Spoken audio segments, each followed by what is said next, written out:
Friend নমস্কার, আশা করি তোমরা সবাই অনেক বেশি ভালো আছো। আজকে বিকালে আমি আমার বোনকে কিছু টাকা দিয়ে বললাম ফুচকা কিনে আনতে। আমি আর ফুচকা খাইতে অনেক বেশি ইচ্ছা করছিল। এখন আমি ফুচকা বানানোর জন্য কয়টা আলু সিদ্ধ করতে বসিয়ে দিলাম প্রেশার কুকারে একটা সিটি দিলেই হয়ে যাবে আলু সিদ্ধ। এখন আমি ভাবলাম যে পেঁয়াজ আর ঝালটা কেটে নিয়ে আমি পেঁয়াজ আর ঝালটা অনেক সুন্দর করে কুচকুচ করে কাটার চেষ্টা করেছি এবং আমি তেল গরম করে কিছু বাদাম এবং শুকনো চাল ভেজে নিচ্ছি। এরপর আমি ফুচকাও একে একে করে ভেজে নিচ্ছি।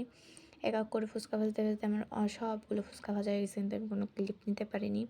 এরপর আমি আলু সিদ্ধ মাখতে চলে যাব। আলু মাখার জন্য আমি পেঁয়াজ ঝাল শুকনো ঝাল লবণ দিয়ে মেখে সুন্দর করে আলুটা মাখিয়ে নিয়েছি এবং আলুর ভিতর কিছু বাদামও দিয়েছি। ফুচকার আলুতে বাদাম দিলে কিন্তু অনেক বেশি ভালো লাগে খাইতে। এবং আমি টকটাও বানিয়ে নিয়েছিলাম, কিন্তু আমি কোনো ক্লিপ নিইনি। ফুচকা বানিয়ে খাওয়ার মজাটাই কিন্তু আলাদা।